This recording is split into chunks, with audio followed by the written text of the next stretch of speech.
Voici le scanner du connectome du centre d'imagerie Martinos. Il s'agit du premier scanner au monde spécialement créé pour cartographier les connexions du cerveau humain. Ce scanner est 4 fois plus puissant que tous les autres. Il consomme jusqu'à 20 MW d'électricité quand il fonctionne à plein régime. Pour comparer, c'est l'équivalent de la quantité d'électricité produite par un sous-marin nucléaire. Les cerveaux de centaines de patients, au repos, ont été scannés par cet IRM unique au monde.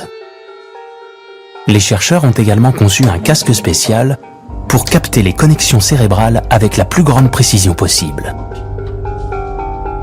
Ils ont ainsi pu reconstituer sur ordinateur une carte des connexions principales du cerveau humain.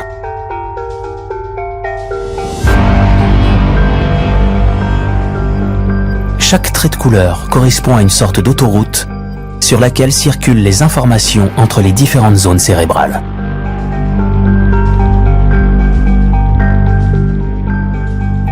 Vous voyez cette grosse structure verte ici, juste là, sur le côté. Elle part du lobe frontal et va au lobe temporal. C'est une zone essentielle pour le langage.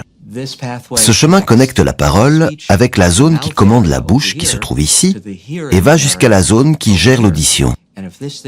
Si ce chemin est bloqué, suite à une attaque cérébrale ou à un traumatisme, eh bien la personne aura vraisemblablement du mal à articuler ou à comprendre le langage.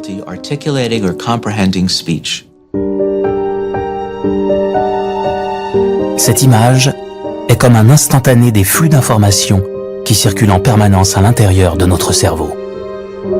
Elle a été publiée dans les journaux du monde entier et dans les plus grandes revues scientifiques. Les gens trouvent cette structure très jolie. Mais si elle est jolie, c'est sûrement parce qu'elle n'est pas un simple plat de spaghettis. On y distingue des motifs et une organisation.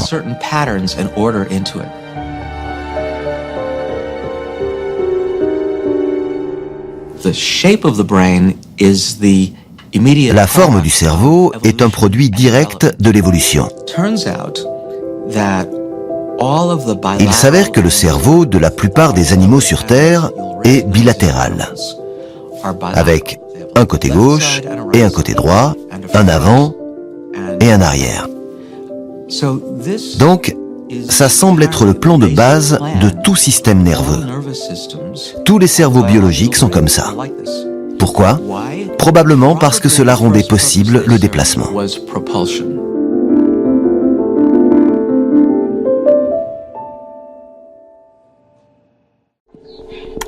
Okay, Andrew, in a moment we're going to begin showing you our sentences, one phrase at a time. Are you ready to begin? Yep, I'm ready. Okay, we'll get started. Dans cette étude, des volontaires ont été placés dans un IRM et ont lu 4 fois 240 phrases très simples.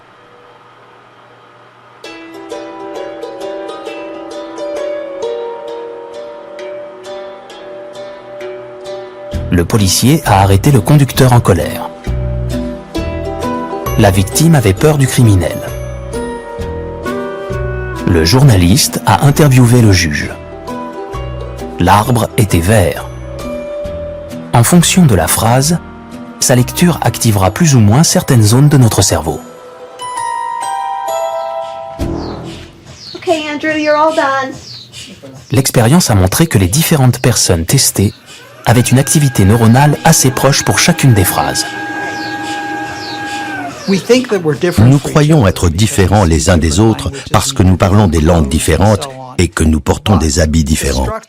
Mais la structure de notre cerveau est comme la structure de nos jambes et de nos genoux. Nous marchons tous de la même manière.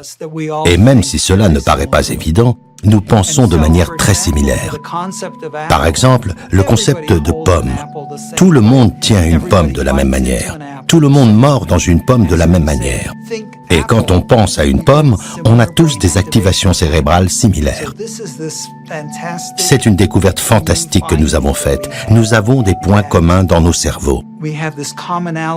Il ne s'agit pas de motifs aléatoires. Tout cela est systématique. Les chercheurs ont développé un programme capable de dire quelle phrase est lue par le volontaire, simplement en analysant les zones cérébrales activées par la lecture.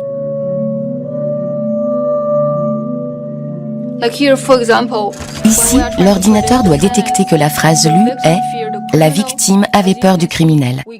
On voit bien qu'il y a une première zone d'activation très élevée ici. C'est là que notre cerveau représente les interactions sociales. À droite, il y a une autre zone activée. Celle-ci s'active lorsque nous sommes confrontés à l'état mental des autres. Comme la phrase comporte à la fois une dimension sociale et une dimension émotionnelle, on observe des activations dans ces deux zones. À partir du schéma d'activation, le programme regarde le contenu des 240 phrases et cherche l'activité cérébrale la plus proche. Dans ce cas, il devine juste. Cela signifie qu'il y a une relation systématique entre la signification d'une phrase et une activité cérébrale particulière. Pour Marcel Juste, les résultats de ses recherches ouvrent de nouvelles perspectives et pourraient permettre de développer des programmes informatiques capables de décoder la moindre de nos pensées. La recherche avance. Donnez-nous encore 5 ou 10 ans et peut-être que nous pourrons décoder la personnalité. Votre personnalité est dans votre cerveau. Que vous soyez cruel ou gentil, c'est là. Ken a créé la Fondation pour la préservation du cerveau. Son but est de mettre au point de nouvelles méthodes pour conserver le mieux possible les connexions de son cerveau au moment de sa mort. Notre âme est notre programme. C'est notre unique méthode de traitement de l'information que nous avons perfectionnée à travers toutes les expériences de notre vie. Nous avons en quelque sorte écrit ce programme qui est différent pour chacun d'entre nous. C'est l'essence même de qui nous sommes. Et maintenant, on va plus loin. On sait comment tout ça est codé dans le cerveau. C'est codé dans nos connexions synaptiques, qui se sont renforcées au fil du temps. Et nous savons que ces connexions sont physiquement inscrites dans notre cerveau, même quand elles ne sont pas actives. Comment le sait-on? Parce que quand on fait baisser artificiellement la température d'une personne, si bas que toute activité électrique cérébrale s'arrête, et qu'on la réchauffe après, ce qu'on fait dans certaines procédures chirurgicales, eh bien le patient redevient exactement la même personne qu'avant. Ce sont donc bien les structures de notre cerveau qui constituent le code de notre programme. Pour devenir immortel, l'idée de Ken est tout simplement de se suicider par l'injection dans son cerveau d'un cocktail de métaux lourds et d'une résine permettant de figer la moindre de ses connexions cérébrales. Son connectome, parfaitement intact, sera ensuite cryogénisé jusqu'à ce que de nouvelles techniques puissent analyser ces connexions, les récupérer et les charger sur un nouveau support pour créer une nouvelle version de son cerveau. La Fondation de Ken a récemment récompensé le travail d'un laboratoire qui a mis au point une nouvelle technique de cryopréservation. Les chercheurs ont réussi à congeler un cerveau de lapin et à le réchauffer sans détériorer ses connexions cérébrales.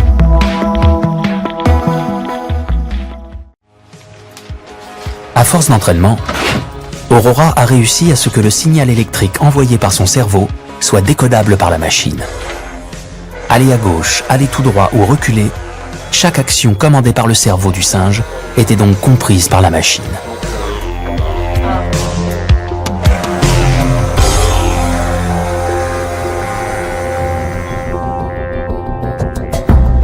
Miguel a alors décidé d'aller plus loin et d'appliquer cette découverte aux humains. En 2014, il a réussi l'impossible.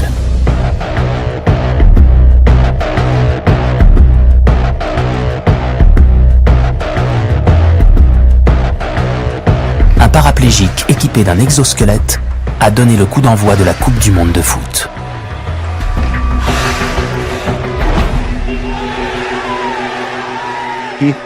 Il a été capable de se lever et d'utiliser son cerveau pour contrôler la jambe de l'exosquelette et shooter dans le ballon. Et en plus, il a ressenti l'impact du ballon, parce qu'il avait des capteurs sensoriels sur le pied de l'exosquelette qui ont transmis le signal de pression au moment de l'impact. Et son cerveau a créé la sensation que sa propre jambe bougeait et que c'était son propre pied qui touchait le ballon, pas le pied de l'exosquelette. Donc, qu'est-ce qu'on ressent quand on a le cerveau relié à une machine et un exosquelette? Et la réponse, c'est que si vous réglez correctement le feedback, vous avez l'impression que c'est vous.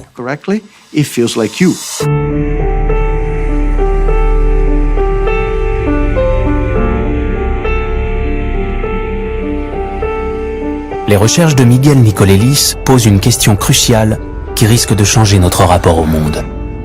Avons-nous vraiment besoin d'un corps pour ressentir quelque chose ? Quand nous parlons avec nos patients paraplégiques, ils ont ce qu'on appelle des sensations fantômes très élaborées, comme si leur exosquelette faisait partie d'eux.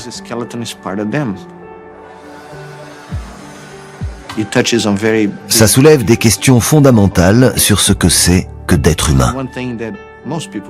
La plupart des gens seraient choqués d'apprendre que notre conscience de nous-mêmes ne se limite pas à notre corps. Notre conscience de nous-mêmes s'arrête à la dernière couche d'atomes contrôlée directement par notre cerveau, et pas à la dernière couche de notre peau. Quoi qu'il en soit, on investit d'ores et déjà des milliards dans la recherche sur le cerveau. En Californie, le chef d'entreprise Brian Johnson va encore plus loin. Il veut implanter un processeur dans le cerveau. Une puce pour le cerveau. Imaginez un peu, fini les mauvaises notes et les antisèches en interro, à l'avenir, il suffira d'acheter une puce. Et plus de soucis avec les cours de physique. So what I'd like to do is build technology to put into our brain that would allow us to upgrade our operating systems. And that includes first to fix what's broken and then to explore what's possible. L'idée de Brian consiste à greffer une puce informatique dans l'hippocampe, histoire d'accélérer la réflexion. Vous serez alors plus attentif, plus concentré, plus créatif. Ces technologies d'implantation, elles risquent d'être chères. Et donc elles risquent d'être accessibles à seulement une partie de la population, la partie la plus riche.